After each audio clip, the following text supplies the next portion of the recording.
morning, Facebook. We are live from Alamo Plaza. Hello, welcome to the August 9th, Tuesday's archaeology briefing. It's now 10:30. My name is Christy Miller-Nichols, and I am from Robert Kistner Environmental. I just want to update you really quickly on what we're doing. We have 7 units open, and we are currently trying to go down to 1 meter below the surface in one of those units.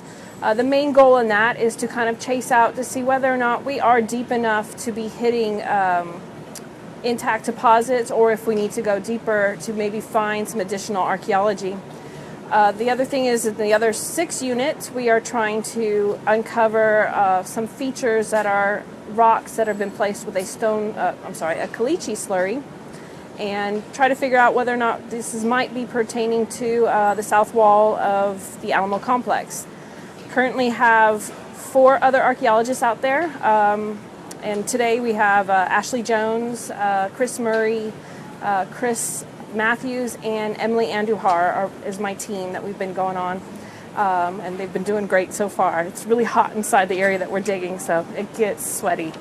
And I think that's about it when it comes to what we're doing. What we're finding is pretty much the same thing as we've been finding all week.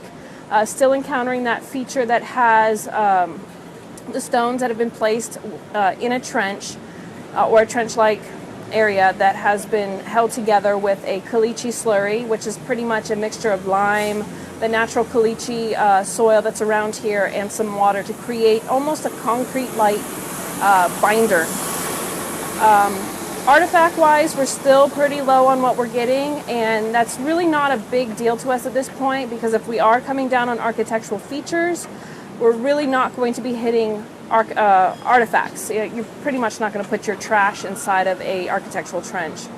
And I think that's about it. We're just busy trying to finish. It looks like we're probably going to finish or continue digging this week, and then possibly head into digging a little bit of next week, just to make sure that we have enough information to provide all those that need it. Do you have any questions? This is the deepest you've been. This is the deepest we've been, and we have just reached 1 meter in one portion of the unit. We're trying to uncover the rest of it. There's an ambulance going by. But at this point, artifacts, nothing is coming out of there. We just are hitting more stone. The average layperson will think the deeper you go, the older it gets. That's not necessarily the case. Actually, it's the way I used to teach it when I was teaching kids was that it's like a stack of pancakes. Your oldest pancake is always going to be on the bottom. Your newest one is always going to be on the top.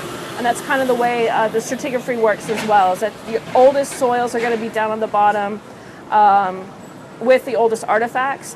Although, when you're in places like this where there's a lot of disturbance happening, there's a lot of mixture that happens where the artifacts can sometimes get displaced. So, but as the deepest part that we're at right now, we're not getting artifacts anymore. So we might be out of it. So the architectural feature that you found originally, have you found a larger portion of that? We are just continuing to expose the architectural feature. There's a lot of stones that are put together, so there's a lot of nooks and crannies that we need to get dirt out of just to make it more visible. So that's taking a lot of time. Right now, the unit that we've opened up to go a little bit deeper, we're starting to hit additional stones, and I don't know how to connect them yet to the main feature that we're looking at. And so I'll probably have more information on that maybe tomorrow or later once we get an idea of what is being exposed. So, any other questions? Thank you. I did notice that yesterday somebody asked a question about why we work in the metric system. And I just want to answer that real quick. The joke is that archaeologists are lazy, and the main reason is that it's one of those things where it's a universal. Everybody in archaeology tends to use a metric system. To go down in 10-centimeter layers is a lot easier than trying to figure out feet and inches off the top of your head. So I can calculate much quicker using meters and inches or centimeters and actually millimeters at a certain point than I can with calculating feet and inches. So that's the main reason why we do it. But how are you guys coping with the heat? Because I know that can be a challenge. Has anyone come close to passing out? The question is how are we dealing with the heat? I am making sure the crew is well hydrated, I have coolers full of ice and Gatorades and water. And when you're here early in the morning, you'll notice that I will get up and I will tell everybody, let's take a 5-minute break outside of the enclosure. We get no breeze inside back there. There's no air movement, so it gets really hot. And so far, everybody's been pretty healthy. We've had just a couple afternoons of some nauseousness, but we're getting, I want to make sure that everybody's doing well. So And it looks like you're always in the shade when you're working under the pop-up tent. yes, the shade is one thing that we have put up there is the pop-up tents, but one of the problems with that is that it traps the heat. So you can imagine all the heat from the bottom is just getting caught in that area, so that's why we're still moving out to get some breeze. We've noticed that sometimes it's a little cooler when you stand out in the sunshine, but have the air movement. So, but we're trying. We're making sure everybody's staying healthy.